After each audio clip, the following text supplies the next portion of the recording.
नमस्कार दोस्तों, कैसे हो आप सभी। उम्मीद करता हूँ सभी बेहतर होंगे। भगवान भोलेनाथ की कृपा आप पर सदा बनी रहे। दोस्तों, आपके घर में भी क्या ये वाली परेशानियां हैं? आपके घर में आमदनी कम है और खर्चे ज्यादा है। पैसा आने से पहले पैसा जाने का रास्ता बन जाता है। घर में अक्सर कोई ना कोई सदस्य बीमार रहता है। घर की मरम्मत भी नहीं हो पा रही है। आपके पास इतना धन नहीं बच पा रहा है कि उसकी मरम्मत हो पाए।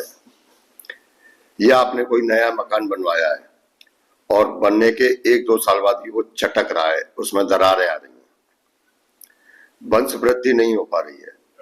परिवार के सदस्यों में आपस में बनती नहीं है, कलेश रहता है, मनमुटाव रहता है।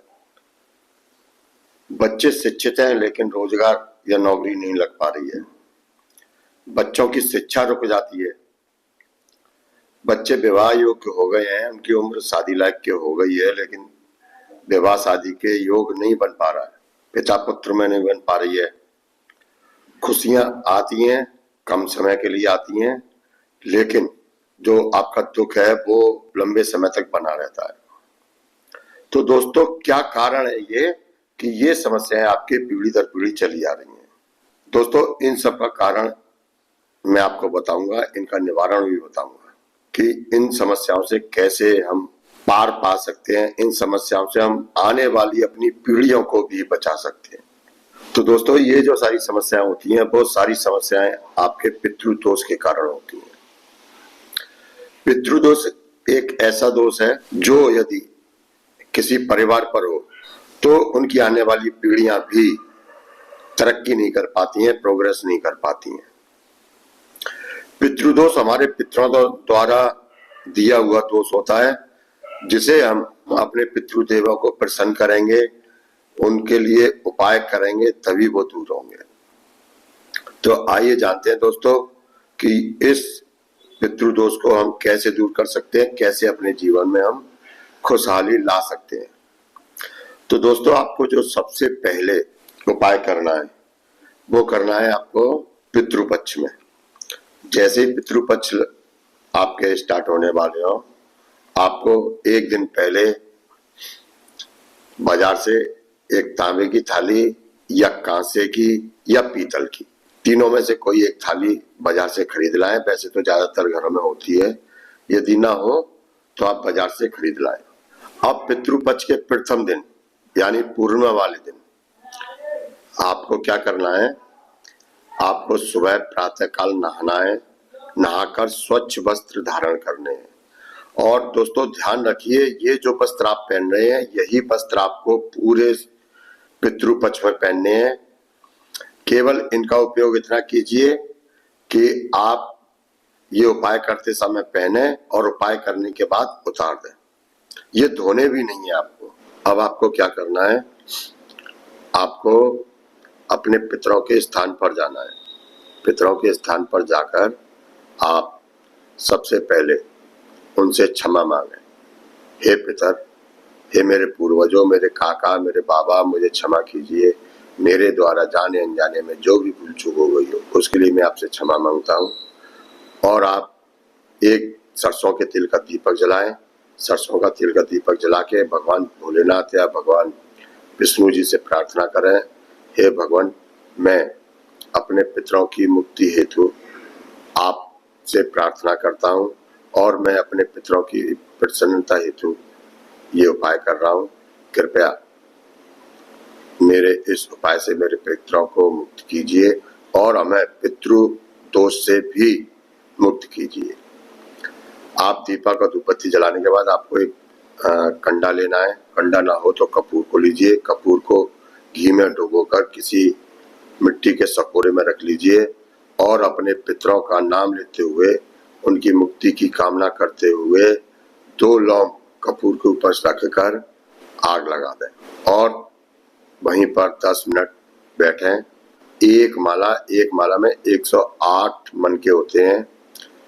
एक माला रुद्राक्ष की लेकर 108 बार ओम नमः शिवाय या ओम नमो भगवते वासुदेवाय का मंत्र जाप करना है। इसके बाद आपको अपने ऊपर छत पर जाना है या आपके घर में आंगन हो तो आंगन पर जाना है और जो आप पीतल की थाली या कांसे तांबे की थाली लाए थे, उस थाली में थोड़ा सा गंगा जल लीजिए, सादा पानी लीजिए, कच्चा दूध लीजिए, गुड़ लीजिए। ये सब सामान रखकर कुशा से आप चारों दिशाओं में 21-21 बार अपने पितरों को जल दीजिए। अब दोस्तों, कुछ विद्वान कहते हैं कि दक्षिण दिशा में हमारे पितर होते हैं, तो चारों दिशाओं में क्यों? दक्षिण दिशा में हमारे पितर वो वाले पितर होते हैं जो किसी कारण बस कैद हैं, अपने कुछ कर्मों की वजह से वहां पर कैद हैं। लेकिन कोई हमारे पितर किसी देवी देवता के सेवक हुए, तो जिस देवी देवता की जहां पर स्थान होगा वो तो उनके धाम पर मिलेंगे ना। इसलिए चारों दिशा में 21-21 बार ये आपको जल देना है। और मंत्र मैं आपको बता रहा हूं, मंत्रों पर विशेष ध्यान दीजिए। जल देते समय आप मंत्र मैं लिख भी रहा हूं, मंत्र के शब्दों पर ध्यान दीजिए। ओम नमः स्वाहाय स्वधाय नित्यमेव नमो नमः। दोबारा से बोल रहा हूं, ओम नमः स्वाहाय स्वधाय नित्यमेव नमो नमः। या जो पितरों का मंत्र होता है, ओम सर्व पितृभ्यो नमः। इसमें आपके ये जो सर्व लगा हुआ तो सारे पितर आ जाते हैं, आपके काका बाबा भूले बिसरे सारे आपकी 7 पीढ़ियों तक के आ जाते हैं। तो मैं तो आपको सलाह दूंगा, आप ये वाला मंत्र बोलें, ओम सर्व पितृभ्यो नमः। इस मंत्र को आप बोलें और चारों दिशा में जल देते हुए जो बचा हुआ जल हो, थोड़ा बहुत बच जाए, उसको किसी गमले में पेड़ में डाल दें। दोस्तों, ये उपाय आपको पूरे 21 दिन तक करना है। इसके बाद दोस्तों आपको क्या करना है, आप जो भी भोजन बनाते हो, जो पितरपक्ष में भोजन बनाते हो, लेकिन ये जो उपाय मैं आपको बता रहा हूं, ये उपाय आपको केवल पितरपक्ष में ही नहीं करना है, ये उपाय आप जीवन भर आजमा लीजिए।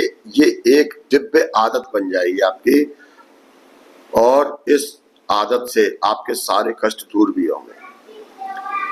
तो जब आप भोजन बनाते हो तो भोजन में से सबसे पहला निवाला जो भी बनाओ, जैसा भी बनाओ, उससे मतलब नहीं है, एक पहला निवाला ऊपर छत पर कौओं के लिए रखिए। अब उसे कौआ खाए, चिड़िया खाए, कोयल खाए, कोई भी खाए, उससे मतलब नहीं है, आप कौओं के लिए रखिए। दूसरा निवाला आप गाय के लिए रखिए। तो पहला जो निवाला आपके पितरों तक पहुंचेगा, दूसरा जो निवाला वो भगवान तक पहुंचेगा।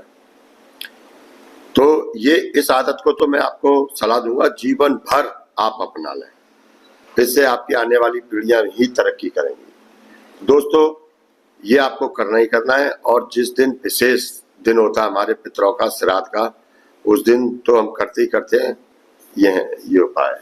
अब जो तीसरा उपाय करना है वो पितृपक्ष की शाम को करना है। जो पितृपक्ष का समय चलेगा 15 या 16 दिन वाला, वो शाम को करना है। आपको एक सरसों के तेल का दीपक जलाना है। इसको दक्षिण दिशा में रखते हुए आपको प्रार्थना करनी है, हे मेरे काका बाबा, मेरे आउत प्रेतों, मेरे द्वारा जो जाने अनजाने में भूल हो गई हो उसको क्षमा करते हुए मैं ये दीपक आपके लिए जला रहा हूँ। इस दीपक की प्रकाश आप तक पहुंचे और आपकी मुक्ति हो, और इस प्रकाश से हमारे जीवन में जो अंधेरा है, हमारे जीवन में जो दुख है, कष्ट हैं, वो कष्ट भी दूर हो। और आपको भगवान भोलेनाथ या भगवान श्री कृष्ण जी से प्रार्थना करनी है। एक माला रुद्राक्ष की आपको ओम नमो भगवते वासुदेवाय नमः की जाप करना है, या ओम नमः शिवाय का जाप करना है। और आपको भगवान से प्रार्थना करनी है, भगवान मेरे पितरों को आप मुक्त कीजिए, उनको मोक्ष प्रदान कीजिए। दोस्तों, यहाँ पर मैं आपको एक बात साफ साफ बता देता हूँ, पितरों की हम जीवन भर सेवा करते रहेंगे, पितर कष्ट में ही रहेंगे। हमें पितरों की सेवा नहीं करनी है, उनको मोक्ष दिलाना है। यदि वो मोक्ष पा लेते हैं तो उनके सारे कष्ट दूर हो जाएंगे। तो हमें पितरों की सेवा ना करनी है, उनको मोक्ष दिलाने के हेतु कार्य करना है। दोस्तों, ये आप उपाय पूरे पितरपक्ष कीजिए और आप इस उपाय के बाद कुछ ही दिन बाद देखेंगे कि आपके घर की समस्याएं कम होने लगी हैं। आपके परिवार में जो मनमुटाव था वो कम होने लगा है। आपके जो खर्चे बेतहाशा फालतू के खर्चे हो रहे थे वो कम होने लगे हैं, 2 पैसे की बचत होने लगेगी। आपके घर में जो बीमारियां थी वो बीमारियां भी दूर होने लगेंगी। दोस्तों, वीडियो पसंद आई हो, मेरी बात पसंद आई हो तो वीडियो को लाइक, चैनल को सब्सक्राइब करके कमेंट में हर हर महादेव, जय बाबा अमर सिंह पवन, जय श्री राम जरूर लिखें। मिलते हैं हम अगली वीडियो में, तब तक के लिए नमस्कार।